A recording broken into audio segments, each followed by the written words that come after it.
ایسو ہمارے خدا یسوع مسیح کا فضل ہمیشہ ہم سبوں کے ساتھ ہوتا رہے۔ ایسو مسیحی زندگی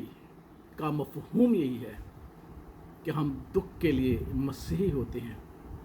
اور جلال کے لیے مسیح میں شامل رہتے ہیں۔ ہم اکثر خدا یسوع مسیح کے مجسم ہونے پر، پیدا ہونے پر اس بات کو بیان کرتے ہیں کہ وہ ہمارے لیے پیدا ہوا، مجسم ہوا، لیکن کبھی ہم نے اس بات پر غور نہیں کیا کہ وہ کیوں مجسم ہوا۔ خداوند کا پاک کلام ہمیں سکھاتا ہے کہ ابتدا میں کلام تھا، کلام خدا کے ساتھ تھا، کلام خدا تھا، اور یہی ابتدا میں خدا کے ساتھ تھا، اور یہی کلام مجسم ہو کر ہمارے درمیان میں رہا، اور ہم نے اس کا ایسا جلال دیکھا جیسے باپ کے اکلوتے کا جلال۔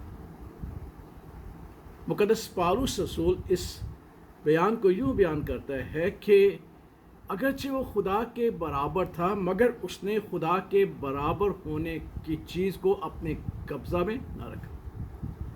بلکہ اس نے اپنے آپ کو پست کر دیا اور انسان کی صورت میں ظاہر ہوا، اور ایک خدمت گزار ہونے کے ناطے سے اس نے دکھ سہا، بلکہ صلیبی موت گوارا کی۔ خدا یسوع مسیح نے بڑے واضح طور پر کہا کہ میں اس لیے نہیں آیا کہ خدا ہونے کے ناطے سے میں خدمت ہوں، بلکہ اس لیے آیا ہوں کہ میں بنی نوع انسان کی خدمت کروں اور اپنی جان کو ان کے گناہوں کی فدیے میں دوں۔ خدا یسوع مسیح کا مجسم ہونا دکھوں کی نشاندہی، اس لیے عیسائی نبی کہتے ہیں ہم نے اس کی کیا قدر جانی، کیونکہ وہ ہمارے درمیان مرد غمناک، درد کا آشنا، حتیٰ کہ حقیر و مردود ٹھہرا۔ اس کی صورت اتنی بگڑ گئی تھی دکھوں کے وسیلہ سے، غموں کے وسیلہ سے، اذیتوں کے وسیلہ سے، پرسیکیوشن کے وسیلہ سے،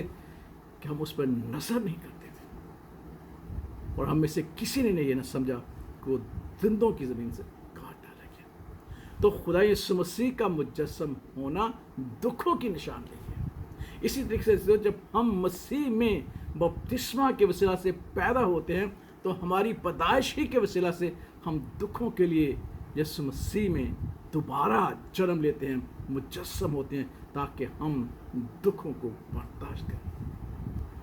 اسے جب ہم مسیح زندگی میں دکھوں کو برداشت کرتے ہیں تو اسے یاد رکھے گا کہ مسیح نے جسم اسی لیے لیا، مسیح اسی لیے مجسم ہوا، اسی لیے وہ مقدسہ مریم سے پیدا ہوا، تاکہ وہ ایسے جسم کو اختیار کرے جو انسانی جسم کی مانند ہے اور دکھوں میں سے گزرے۔ اسے جب ہم دکھ سہتے ہیں تو یہ کوئی بڑی بات نہیں ہے، اس بات کو یاد رکھیں، چاہے ہمارے دکھ جسمانی طور پر ہوں، پیاس اور بھوک کی مانند تو یسوع مسیح نے بھی پیاس اور بھوک کا دکھ سہا، کمزوری کا دکھ سہا، ریجیکشن کا دکھ سہا، مخالفت کا دکھ سہا، اپنوں نے اسے رد کر دیا، وہ اپنے گھر میں رہا اور اپنوں نے اس کو،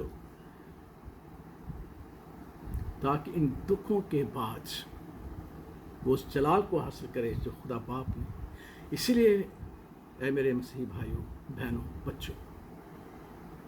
ہمیں اپنے دکھوں سے نہیں گھبرانا، کیونکہ ہمارا خدا یسوع مسیح آیا ہی اسی دنیا میں تھا اس لیے کہ وہ دکھ سہے اور ہمیں دکھوں میں سے گزار کر جلال کی صورت بخشے۔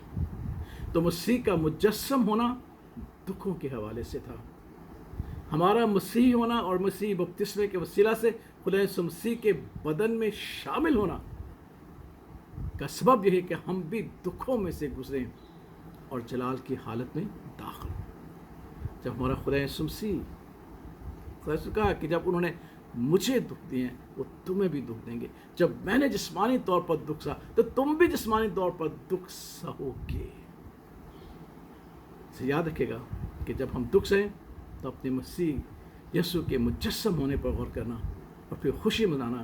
کہ ہمارا خدا یسوع مجسم ہوا، تاکہ ہماری کمزوریاں کو، ہمارے دکھ اور غموں کو برداشت کرتے ہوئے ہمیں بھی دکھوں میں سے گزار کر اپنے جلال کی حالت میں اور صورت میں داخل کرے۔ خدا باپ، خدا بیٹے اور خدا روح القدس کے نام میں آمین۔